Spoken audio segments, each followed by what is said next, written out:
Buonanotte. Nós vamos para a última atividade da noite, a principal. É a minha.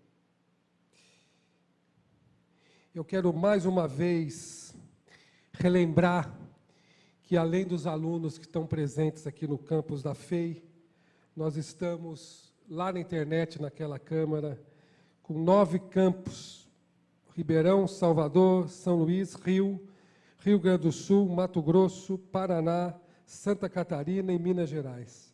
São 9 instituições nos assistindo. E essa iniciativa que nós vamos fazer... Cadê o... obrigado. Obrigado, João. Chama Ética no Dia a Dia, que a gente criou essa iniciativa em 2012. E essa edição é a 23ª. Já passaram por essa iniciativa vários presidentes. Então, essa iniciativa é como? A gente convida um presidente assim, de uma empresa e ele vai fazer essa palestra, a importância de conduzir os negócios de maneira ética, fazendo o que é certo, numa universidade. E como isso tem tudo a ver com Uniética, nós, desde o ano passado, nós trouxemos o Ética no Dia a Dia para dentro do Uniética. E hoje, o principal executivo da Prisma vai falar sobre esse tema. E eu quero antes fazer um breve comentário, que numa das edições do Ética no Dia a Dia, foi com o CEO da Novelis, a maior empresa de alumínio do mundo, o Tadeu Nardossi. E quando nós o convidamos, ele aceitou. A gente sempre procura uma universidade, mas ele fez questão de fazer o Ética no Dia a Dia na Politécnica da USP, porque ele era politécnico. E aí eu falei com o assistente, eu falei, olha, nós tivemos uma experiência não muito boa na Universidade Federal do Rio Grande do Sul, com o presidente da Michelin. Por quê? Porque para a universidade pública, o Ética no Dia a Dia, o Uniética também, não é uma atividade complementar, né? E naquele dia, no Rio de Janeiro, um auditório para 300 pessoas, tinha 30 alunos. E eu expliquei isso para ele. Ele falou, não tem problema, vamos fazer na eletrotécnica. Eu tive na USP, falei com o diretor da eletrotécnica, expliquei a situação, falei, olha, a única obrigação que a universidade que faz a sede tem é trazer os alunos para cá, né? Quando nós chegamos lá, estava uma noite fria, o teatro era 500 pessoas. Eu contei, tinha 11 alunos. E o Tadeu, quando veio ao palco, ele falou assim, eu quero fazer as palavras dele a minha hoje. Ele falou assim, olha, eu estou muito feliz de estar na Politécnica, porque eu sou politécnico. Mas eu espero que o pouco quórum não seja o tema, e sim conflitos de agenda que existem. É prova, é aula, o aluno faltou. Eu espero que seja isso, porque se for o tema, aí eu vou me preocupar, né? Então, não que eu esteja preocupado, porque eu estou acostumado com isso, né? São 15 anos fazendo isso, né? E além de vocês que estão aqui, e vocês estão pegando a melhor parte, porque o Ética no Dia a Dia é a melhor parte do Uniética. É quando a gente traz um alto executivo para falar com vocês. Isso vocês nunca mais vão esquecer. Vocês que estão aqui e vocês que estão nos vendo pela internet. Porque quando um executivo com esse naipe fala, é diferente, né? A gente sabe disso. Por isso dessa importância. E eu quero, com muita honra, chamar ao palco da FEI o João Carro, é Adelardo, né? Aderaldo. Nós erramos no slide, peço desculpa. Ele é CCO Brasil do Grupo Prisma, Chefe Comercial Officer, é isso? E ele vai fazer a palestra do Ética no Dia a Dia aqui para vocês. João Carro, o palco, o microfone é seu para os alunos da FEI em São Paulo e para as universidades que nos assistem pela internet. Muito obrigado por ter aceito o nosso convite. Aqui, eu acho que esse aqui funciona. Esse aqui funciona. Tá bom? Bom, ele deu uma responsabilidade, não aumentou a responsabilidade, falando aqui. É um prazer, de verdade, falar aqui para vocês. Falar sobre ética, acho que é uma coisa que faz parte do nosso dia a dia, não é só porque a empresa tem programa de compliance ou porque esse é um tema que tem sido muito discutido, mas eu já tenho um bom tempo aí no mercado, trabalhei a maior parte da minha vida diretamente ligado à área comercial. A gente compreende bastante o que é trabalhar, conviver nesse dia a dia e conseguir fazer as coisas de uma forma correta. Na verdade, é um desafio bastante grande. E o que se espera realmente acho que de um líder de empresa e de um líder de todas as empresas e de vocês que vão ser um dia esses líderes no futuro, é liderar essa transformação, porque são só as pessoas e é da sociedade mesmo que vai partir tudo que pode transformar e trazer alguma coisa de melhor para o nosso futuro. A gente não acreditem que pequenas iniciativas, ou governos, ou qualquer coisa desse tipo, que vai mudar o que a gente espera, mas o que muda mesmo é o dia a dia, a cultura que você consegue implementar dentro de uma escola, dentro de casa, dentro das empresas, e todo o conjunto disso que vai tornar esse mundo um mundo melhor. Tá? Tem muita coisa para fazer para que a gente consiga deixar alguma coisa melhor lá para frente. A ideia era um pouco me colocar à disposição de vocês para responder perguntas, né? Ética foi super bem conceituado aqui na apresentação anterior.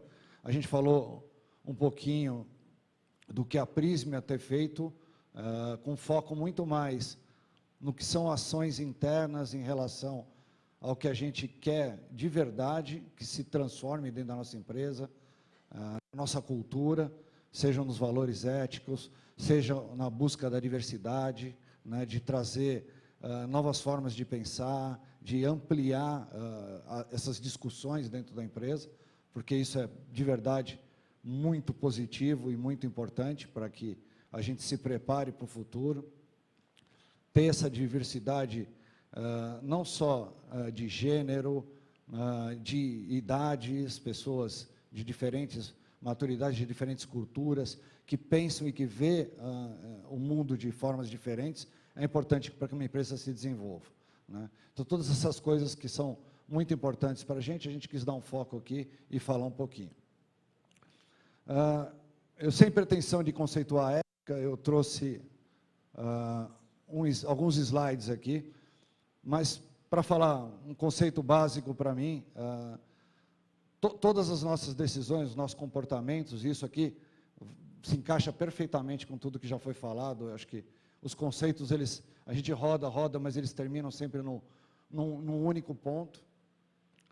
Um indivíduo normalmente decide as coisas que faz, os caminhos que escolhe, baseado em suas necessidades e seus valores. Né? Isso aqui, para quem conhece a pirâmide de Maslow, provavelmente vocês já devem ter ouvido falar disso em uma vez da vida de vocês. Tá? Ela fala desde as necessidades básicas que a gente tem, de fisiologia, né? Que é aquela coisa quase mais instintiva, né? Você comer, se alimentar, né?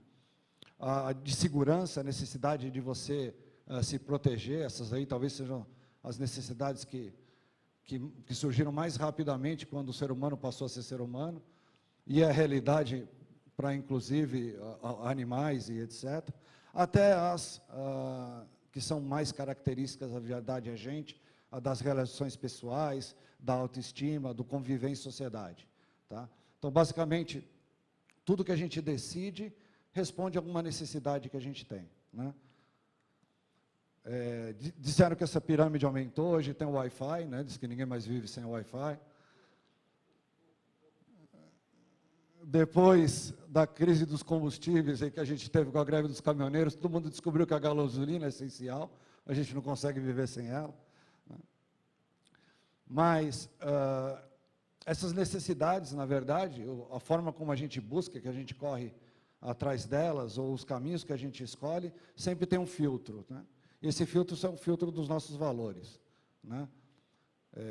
Eu não sei o que vocês já foram capazes de fazer para descobrir uma senha de Wi-Fi de alguém, mas provavelmente vocês não a mataram para isso, né? Porque o seu filtro de valores atuou e protegeu de que isso acontecesse, né? E muitos deles aqui são construídos aí durante toda a nossa vida, desde que você está em casa, pelos seus pais, escola, amigos. Muitos aqui têm influência da cultura em que você vive, né, totalmente dependente disso, da sociedade em que você vive e como essa sociedade se comporta. Então, essas coisas aqui, elas são moldadas ao longo da vida. Então, a nossa decisão, ela vai estar sempre em responder às nossas necessidades, baseados nesse filtro, sendo que ética, do jeito que já foi tão bem explicado aqui, é um deles. Eu escolhi algumas frases, eu dei sorte de pegar uma diferente de você, tá? Que é uma do Cortella, que eu acho que tem muito a ver com o que eu acabei de mostrar. Você tem uma necessidade, e você tem valores, e tudo que você decide na vida, se você quer, se você pode, né, é baseado no que você deve. Eu quero, mas posso, mas não devo, né? Se você conseguir responder de uma forma clara essas perguntas, com certeza você chega a um bom resultado, né? Essa aqui vocês já viram, né? Um grande problema sempre é a história do efeito manada. Eu não sei se vocês já devem ter recebido, vocês já devem ter visto, existem inúmeras pesquisas e vídeos sobre o tema de como a gente tende à repetição das coisas, né? Tem vídeos famosos do elevador, em que uma pessoa está dentro do elevador, entram outras 4, e todas viram para as costas do elevador, é questão de alguns segundos para que ela vire junto, né? E tem inúmeras outras que mostram coisas desse tipo, mas a gente tende a reagir sempre da forma com que os outros fazem, e muitas vezes a gente acaba esquecendo aqueles valores que eram importantes para a gente, né? Então, se prender no certo é uma coisa essencial nesse sentido, para que você siga no seu caminho e não repita. Eu tenho uma coisa que eu falo bastante, que talvez seja uma infelicidade, mas se vocês pararem para pensar agora, vocês vão perceber. Quando a gente fala de uma forma geral de pessoas, e se a gente pegar uma grande amostra de pessoas, e se vocês pensarem nas pessoas que vocês conhecem, e vocês conseguirem separar entre as pessoas que são muito boas, aquelas pessoas que você considera acima de todas as demais, no desprendimento, na vontade de verdade, o tempo inteiro fazer alguma coisa diferente, alguma coisa a mais para os outros. Eu tenho certeza que vocês vão se esforçar e vocês vão encontrar pouquíssimas. Por outro lado, se você for diretamente ao contrário, para o lado extremamente oposto, e começar a buscar aquelas pessoas que você considera ruim, aquela pessoa que você sabe que faz de tudo para levar vantagem em relação aos demais, que não perde uma oportunidade para sacanear alguém e conseguir alguma coisa que ele procura, eu tenho certeza que são muito maiores do que as pessoas que são boas, tá? E tem uma série de pessoas aqui que estão no meio, que vão tender para um lado ou para o outro, tá? Então, de verdade, muitas vezes, o exemplo do que todo mundo está fazendo não é o melhor caminho, porque, infelizmente, existe muito mais gente fazendo o errado do que fazendo o certo, tá? Quando a gente fala de ética, né, e as empresas, tá? O grande tema, você discutiu, você falou por outros, eu falo por isso que as coisas parecem que foram feitas separadas, mas bastante complementares, das ondas que as empresas vivem, né? E de verdade, muitas delas são ondas, né, porque as empresas elas seguem grandes tendências, e principalmente as empresas globais, as que estão listadas em bolsas. Você tem gurus e uma série de pessoas que lançam determinadas coisas que se tornam importantes, e aí é um caminho natural para que as empresas sigam algumas dessas ondas, porque isso, de alguma forma ou outra, traz algum benefício. Tá? Então, muitas vezes, muitas coisas que são realizadas e acontecem dentro das empresas vão nesse sentido. Existe divulgado, se vocês pesquisarem e tiverem curiosidade, os valores e o código de ética da Enron são espetaculares. E ela foi uma empresa que passou anos e anos fraudando o mercado. Né? Então, nem sempre a gente anda numa linha, sempre a gente está procurando, às vezes, simplesmente se mostrar melhor do que de verdade você é. Mas o que toda empresa hoje precisa, e principalmente uma empresa que é centenária e que quer continuar existindo por muito tempo, é buscar um desenvolvimento sustentável. Um desenvolvimento sustentável, ele se baseia em pilares. E você tem que desenvolver, criar ações e criar formas de que todos esses pilares se desenvolvam. A empresa tem que dar lucro, isso não tem dúvida nenhuma. Isso é base da sustentabilidade. Uma empresa se sustenta baseado no seu lucro. Mas esse lucro não pode acontecer de qualquer forma.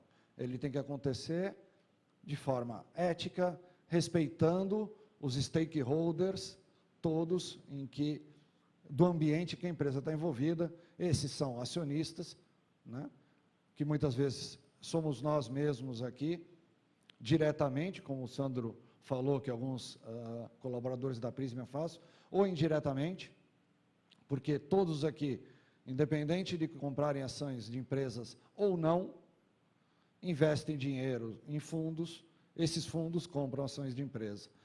Quem tem previdência privada, participa de um fundo de pensão, esse fundo de pensão compra ações de empresa.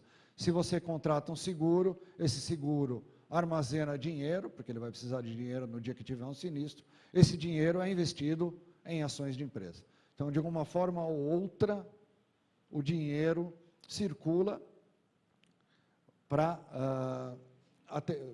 fazer parte do capital de todas essas empresas, e o que é, e que deveria ser, e não é uma preocupação de todos nós aqui, é que o dinheiro que a gente coloca em algum lugar deveria ser investido de verdade numa empresa que vai trazer algo para o nosso futuro. Um dos grandes dilemas que as pessoas mais envolvidas com o meio ambiente falam é que boa parte, e quase a maioria, do capital hoje investido em empresas no mundo, muito mais de 50%, deriva ou de fundos de pensão ou de empresas seguradoras. E esses são os dois segmentos que deveriam mais se preocupar com o futuro, porque não adianta você receber a sua aposentadoria daqui a uns anos se não existir planeta, se não existir água para você beber, ou se não existir algum lugar para você dormir. E não adianta uma seguradora passar por essas transformações ambientais que a gente está vendo e gastar todo o dinheiro que ela conseguiu armazenar para esses sinistros, pagando as coisas decorrentes de acidentes ambientais, que a gente sabe que também estão aumentando. Então, se preocupar com quem você investe e como essa empresa trata o seu desenvolvimento sustentável é importante. Tá. A ONU, e o Sandro mostrou algumas coisas, já tem um guia, né, de uma série de ações que são importantes para todas as empresas, para quando você entra num índice como o Dow Jones de sustentabilidade e alguns outros, você sempre trabalha com algumas das ações aqui que são importantes realmente para a gente perpetuar a continuidade aí, o futuro do nosso planeta. Tá? Desenvolvimento sustentável. E aí entra todas as coisas que são importantes e que vão transformar ou criar novas situações, porque as empresas também têm que se preocupar, porque se elas buscam um futuro E se elas buscam continuar sendo importantes no futuro, ela tem que entender e começar a atuar no que vai ser as grandes tendências ou que tende a acontecer no futuro próximo. Mas como a gente falou, e você falou, as empresas são indivíduos, né? E aí onde a gente entra com esses dois temas. Uma pessoa que age de acordo com as suas necessidades e os valores que ela teve pautado, dentro do ambiente de negócio em que se busca o desenvolvimento sustentável, né? E a grande questão, e que sempre determina, às vezes, os comportamentos que não são os comportamentos mais adequados dentro de uma empresa, é a grande questão em cumpro os meus resultados ou sigo os meus valores, né? Então, é essa questão em que todos os grandes executivos, as pessoas envolvidas aí na área comercial, muitos desses empresários que a gente sabe que hoje estão presos e que cometeram caminhos que talvez facilitaram o atingimento dos seus resultados, um dia na vida tiveram, tá? Alguns com mais escrúpulos e mais preocupação, outros, infelizmente, como falei, pessoas ruins, com menos escrúpulos e menos preocupações do que viria a acontecer, porque aí é da natureza, a gente não tem como controlar. Mas esse aqui é o grande dilema, a grande briga entre entrego os meus resultados, ou ajo de acordo com os meus valores, e a pergunta, e a resposta, desculpa, vai ser sempre essa. A gente tem que trazer resultados para a gente, que é a empresa que a gente trabalha, da forma correta, não a qualquer custo. Tá? E aqui é onde que entra o discurso comum. Tá? Uma empresa tem visão, tem missão, tem valores, nem sempre ela leva isso à risca, mas isso deveria ser sempre a maior preocupação de uma pessoa quando ela busca algum lugar para trabalhar. Tá? Se você busca simplesmente um emprego, muitas dessas preocupações não são interessantes. Se você busca um lugar para que você trabalhar, se desenvolver, crescer e de verdade deixar algo melhor, construir alguma coisa, necessariamente os valores da empresa com que você trabalha precisam se alinhar com os seus. Tá? Esse é um tema extremamente importante. Tá? Você tem que, e aí vai em alguma coisa que você já falou, mas você tem que sair de casa sempre com vontade de fazer aquilo que você vai fazer, com propósito, né, com disposição, e isso só acontece quando de verdade essas coisas se enquadram, quando você se sente parte de algo maior e algo que realmente vai trazer um resultado melhor aí, não só para a sua empresa, mas como para a sociedade como um todo. O porquê? O porquê de ética nos negócios também não é só tudo que a gente está falando aqui, mas uma série de coisas que são extremamente importantes. Tá? E algumas dessas coisas comprovadas. Uma empresa sustentável e ética é mais lucrativa que as demais. Os seus recursos internos e todas as pessoas que trabalham com você tendem a se comportar de uma maneira correta quando a empresa se comporta de uma maneira correta. Então, não acha que uma empresa que age de uma forma não ética vai encontrar dentro dos seus colaboradores pessoas corretas que ajam de forma ética. Isso é praticamente um espelho. Tá?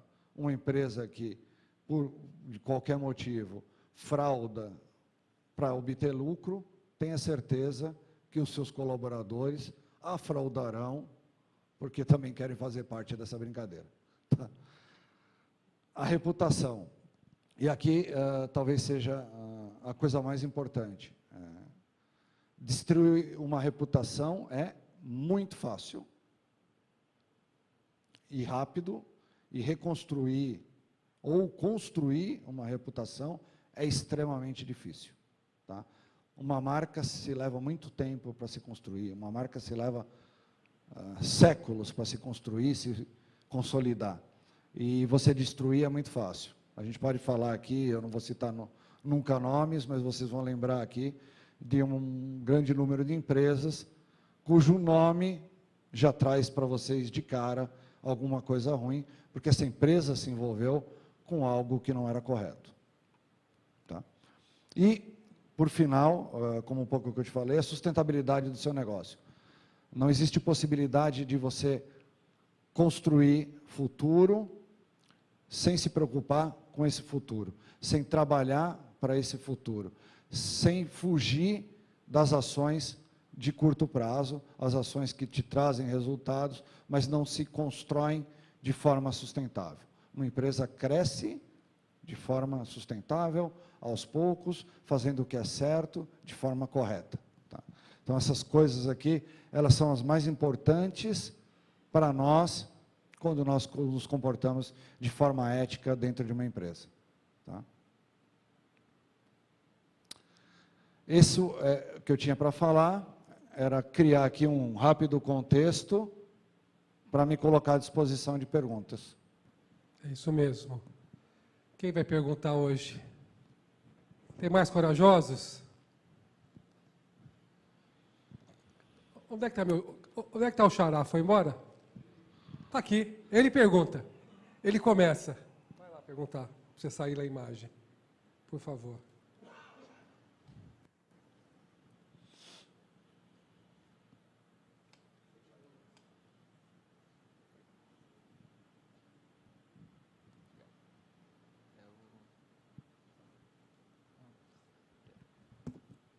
Ele está até anotado. Ó. Se eu peço para as pessoas que estão nos assistindo pela internet, se quiser fazer pergunta aqui, manda um e-mail para diretoria@eticanosnegocios.org.br, que a gente recebe a pergunta aqui. Olá, boa noite. Boa noite. Tudo bem, João? Bom, João, gostaria de saber, por favor, qual é o benefício, né, da ética, no caso, para a organização? Então, acho que foi um pouquinho do que eu falei. Primeiro, para construir uma estrutura de crescimento sustentável. Tá? Trabalhar o tema de forma ostensiva. É importante para que todos os colaboradores de verdade entendam. O Sandro falou um pouquinho do nosso programa de compliance, do treinamento e etc. As pessoas são exaustivamente treinadas todos os anos para que elas saibam como se comportar. Porque a empresa entende que ela só vai conseguir desenvolver um futuro sustentável se ela agir em todos os pontos aí de interface com que ela tenha, de forma ética. Tá? E isso não é só, que na nossa cabeça, sempre quando a gente fala de ética, vem muito o lado da corrupção, né, que é uma coisa que é talvez a mais visível, mas se comportar de forma ética, também é de conformar de forma justa em tudo, na relação que você tem com seus clientes, com seus fornecedores, com seus colaboradores, por exemplo, segurança de fábrica, né? A segurança de fábrica sempre tem que ser uma coisa, uma prioridade número 1, tá?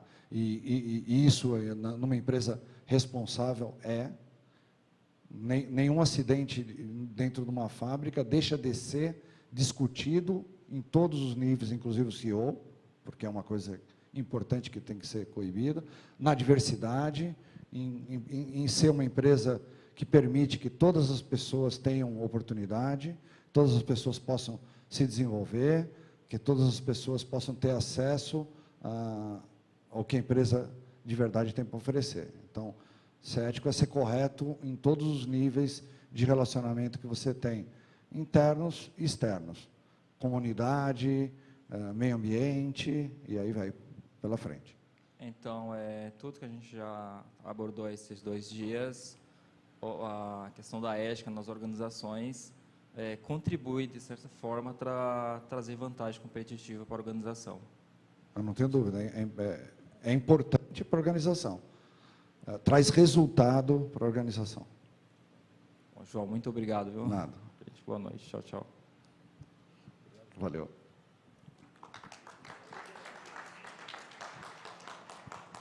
Quem que é o próximo ou próxima? O senhor? Pode ser qualquer pergunta. Vai lá para sair na... Mesmo que...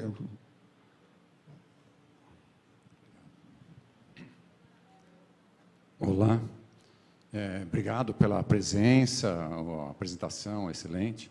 Eu tenho 2 questões. Uma, se pudesse falar um pouquinho, um depoimento sobre o case da Prismian, quer dizer, como é que se consegue a cultura, né? Imaginando que a cultura é fundamental, e na minha cabeça, quer dizer, um grupo grande, 80 países, unidades diferentes, culturas, como é que se consegue implementar essa mentalidade para funcionar? E uma outra pergunta, aí mais geral, essa temática da ética, como é que o senhor vê para o futuro? Isso vai crescer, vai ganhar peso?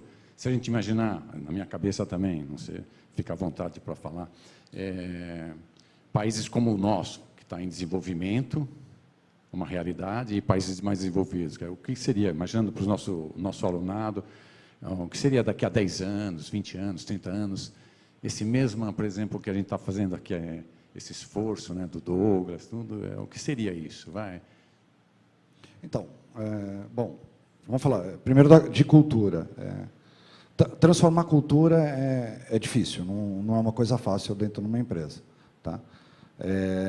Normalmente existem inúmeras resistências e restrições a uma série de coisas. Eu não falo restrições necessariamente ao comportamento ético, não, mas as pessoas reagem a tudo que é mudança, a tudo que é diferente. Então, transformar uma cultura organizacional é um trabalho de várias frentes, né? A empresa tem que buscar, e para mim esse sempre é o melhor caminho, ser muito repetitiva nas coisas que ela faz e nas atitudes que ela toma. Tá? Então, ela não pode se desviar em nenhum momento do caminho e do discurso, porque não, ele acaba se perdendo, e é uma coisa que é de verdade para ser uma transformação, passa a ser uma moda passageira. Tá? Então, mexer e trabalhar a cultura de empresa é difícil. Isso vai de uma série de coisas que você faz ao mesmo tempo, e quando a gente fala de Prismian Way, é porque esse Prismian Way é muito mais do que uma única coisa, é uma transformação de cultura, é algo que está acontecendo e em diversos pontos da empresa, alinhado totalmente com os seus valores. Então, sempre nas discussões, todas essas coisas estão sendo colocadas. Trabalhar a diversidade, em criar programas para que isso aconteça, você tem programas o tempo inteiro, envolvimento de toda a liderança, e ela tem que participar, ela tem que entender que isso é importante, ela tem que fazer parte, né? E numa empresa que atua em diversos lugares, talvez um pouco mais difícil. Falar de diversidade de gênero aqui no Brasil é muito fácil. Falar de diversidade de gênero na Arábia Saudita é mais difícil. Quase impossível. Tá? Então, existe também a necessidade de entender e de respeitar um pouco da cultura.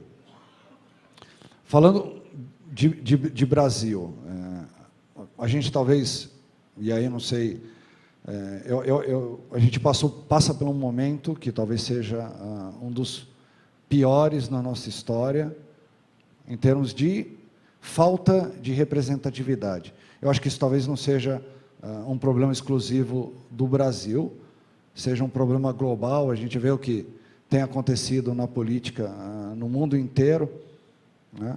Pessoas que são eleitas porque uma outra coisa já não atende mais, países europeus que têm dificuldades de formar governos por diferenças de ideais. Isso é uma crise que talvez tenha surgido um pouco pelo tamanho de informação que a gente tem hoje, né? Todo mundo aqui acessa as coisas de uma forma muito rápida, né? Todo mundo viu entrevista de um candidato num dia, no dia seguinte tem 1,5 milhão de mensagens, memes e etc., comentando tudo aquilo. Então, a velocidade da informação, todas essas coisas fazem com que a gente acaba sendo muito mais crítico do que a gente já foi, a gente acaba vendo muito mais problemas do que a gente já viu. Eu sou sempre otimista e acredito que as coisas tendem a melhorar. A gente está passando um pouco por essa transformação agora, e só vai melhorar de verdade se cada um, né, e as pessoas que aí no futuro, de novo, como eu falei, vão liderar as empresas, vão liderar os governos, né, comecem a se desenvolver dentro dessa cultura. O vídeo que a gente mostra de diversidade, ele é super curioso no sentido de que as pessoas olham lá e falam, é uma astronauta mulher, como se aquilo fosse uma coisa de verdade do outro mundo. Uma criança fala que é um astronauta, porque para ela isso ainda não existe, né? Então, a gente aprende a ser preconceituoso ao longo do tempo. A gente não nasce dessa forma. E se você cresce, se desenvolve dentro de um ambiente em que o tema ético é cada vez mais importante, existe uma tendência que você leve isso para frente. Então, talvez a gente não discutia ética e não discutia uma série de coisas há 20, 30 anos atrás. As pessoas que não discutiram isso lá no começo têm uma dificuldade, uma resistência maior de entendê-las agora. As pessoas que começaram a discutir isso e vão passar, como muitos deles aqui, discutindo isso por décadas, têm uma tendência maior de ter o tema muito mais claro, né? E a gente, se for querer fazer alguma comparação, você pode pegar países, talvez principalmente os países nórdicos, talvez um país como o Japão, e que talvez esse tema não seja algo mais tão significativo. Eu conto uma história de um amigo que foi fazer uma visita para uma empresa na Finlândia, e uma pessoa veio buscar ele no hotel para irem para a fábrica, que ficava uns quilômetros de distância, e pegou ele bem cedo, eles foram para essa fábrica, e aí era uma fábrica grande, com estacionamento monstruoso na frente, e ele entrou e já parou, e desceram e saíram, e aí o cara perguntou, mas acabamos de chegar, por que você não parou lá mais perto? Ele falou, não, vai ter gente que vai chegar muito mais em cima da hora, e vai precisar parar mais perto para entrar mais rápido. Esse é um tipo de conceito que talvez esteja ainda muito distante da nossa cultura, mas que é uma coisa automática para uma pessoa da Finlândia. Então, eu não tenho dúvida que o futuro nos reserva algo melhor do que a gente vê hoje.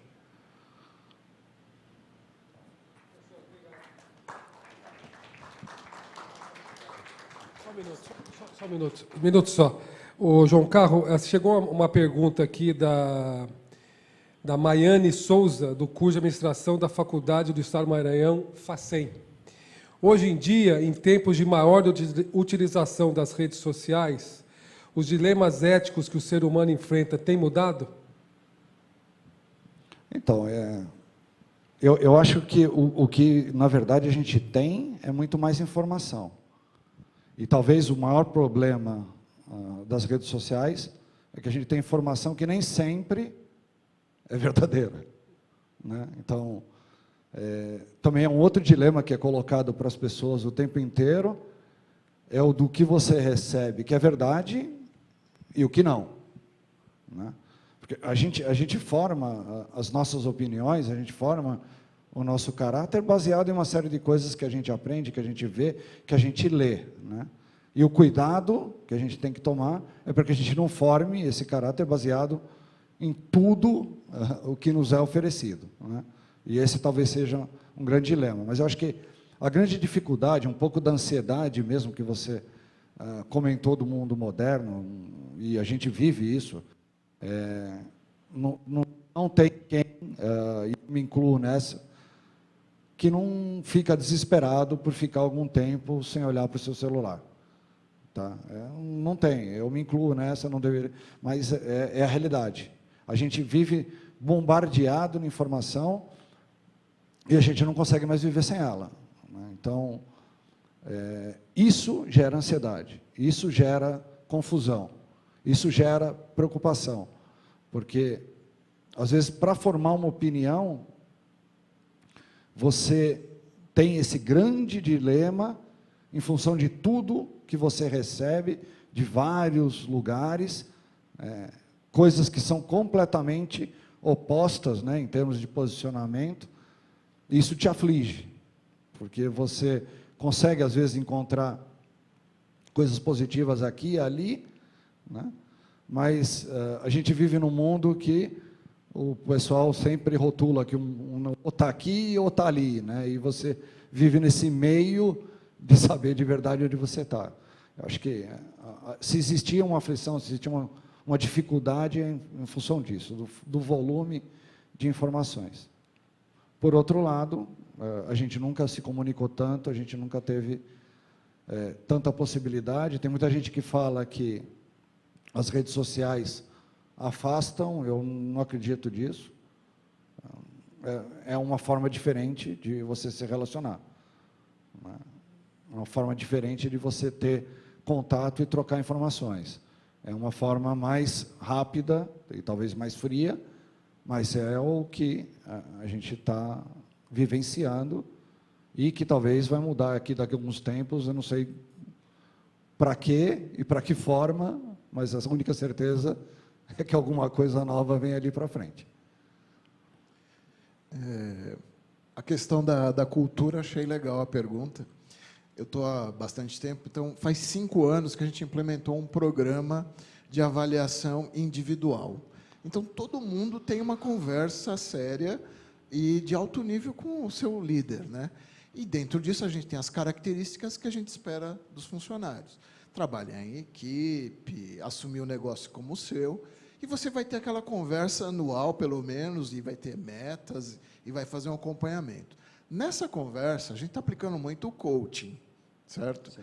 Então, evidentemente que a gente identifica os principais líderes nossos, né, os potenciais, e trabalha para essa pessoa influenciar os outros. Então, eu vejo, por exemplo, a Alba está aqui, ela está no programa lá da diversidade, ela é uma que faz parte do grupo de trabalho. A gente escolheu ela porque ela tem força suficiente para fazer as outras pessoas se moverem.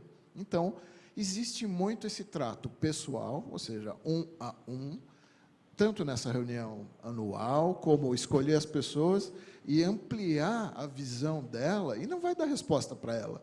A gente vai mesmo provocar. Você pode estar pensando pequeno, você pode pensar diferente, eu não vou dar resposta, mas a gente vai provocar para que ela consiga se desenvolver. E, dentro disso, você consegue dizer para algumas pessoas, olha, esse comportamento não está dentro do que a gente espera. Você precisa trabalhar estes aspectos e melhorar. Lógico, o primeiro ano foi difícil, tem a questão do feedback, que é uma coisa que, aos poucos, você vai aprendendo a escutar e a dar também, né? E a gente, no fundo, está se desenvolvendo. Então, eu vejo assim, pessoa a pessoa, e um trabalho vértice à base. Escolhe os principais líderes e trabalha com esses principais líderes para acelerar esse processo. Exatamente. Não sei se você concorda, João. Não, é isso mesmo. E a liderança não é necessariamente de organograma. A liderança ela pode ocorrer de uma maneira diferente, uma liderança que não é hierárquica, né? E isso acontece no dia todo. Tem pessoas com uma capacidade muito maior de influenciar. E talvez, se a gente for imaginar a empresa do futuro, vai ficar mais difícil para você fazer os seus programas, porque eu não acredito que uma empresa do futuro, isso aí é uma impressão minha, pela forma como as coisas se evoluem, vão ter níveis hierárquicos. Eu acho que uma empresa do futuro, ela se compõe de grupos de trabalho, de pessoas e com líderes escolhidos para cada determinada tarefa. Tá? É muito mais próximo disso que a gente está chegando, é muito mais próximo disso que as empresas mais modernas têm se organizado. Então, esse que para mim, talvez, seja o futuro, e as pessoas que aqui, elas vão acabar, de uma forma ou outra, sendo líderes informais dentro do trabalho que elas executam. E um líder informal que defende os pontos importantes, aí, os pontos éticos, vai ser uma pessoa capaz de propagar esse negócio. Mais alguma pergunta de alguém aqui? Mais alguém? Professor? Tem um aluno ali. O aluno tem prioridade. Como é que você chama? Samuel. Vai lá, Samuel.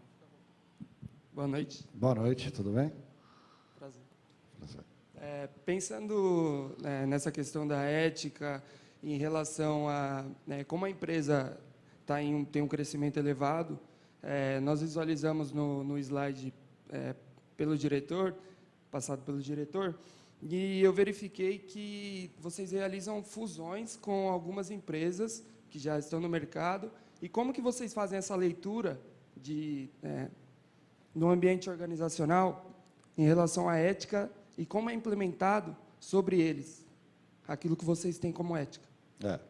Então, a gente falou de cultura aqui, você tocou num ponto que é importante. Quando você faz uma fusão, uma fusão geralmente é planejada. Então, uma empresa que é alvo de uma aquisição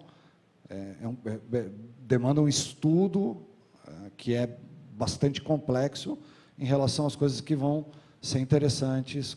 E falando especificamente da última, General Cable, cobertura geográfica, me dá uma maior presença em um determinado mercado, me possibilita entrar com outras ofertas em outro determinado mercado, e assim vai, do ponto de vista mercadológico.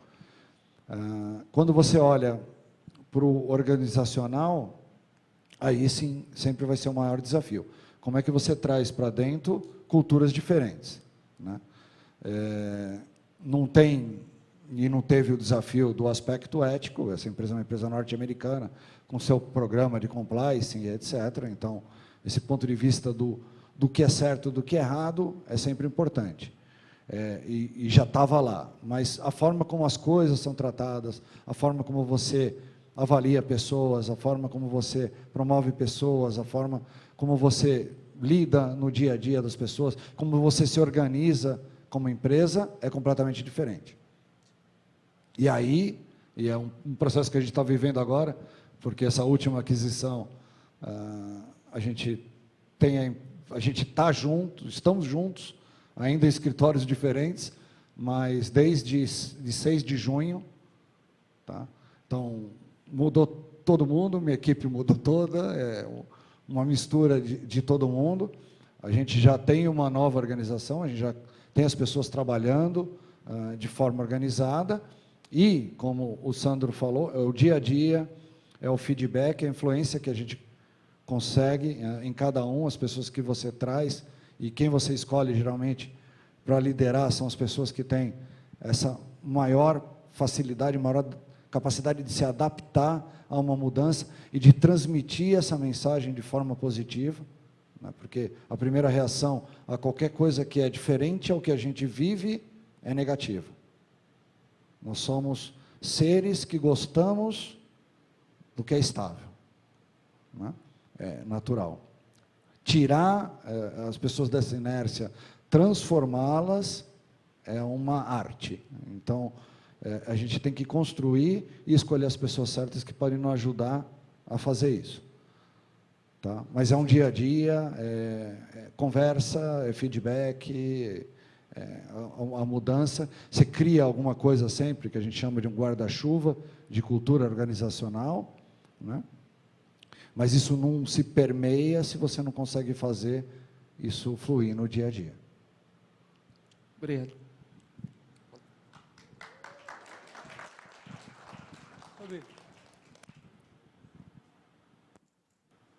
Obrigado, Douglas. Boa noite. Boa noite. Sou o professor William Francini, aqui do campus São Paulo, administração.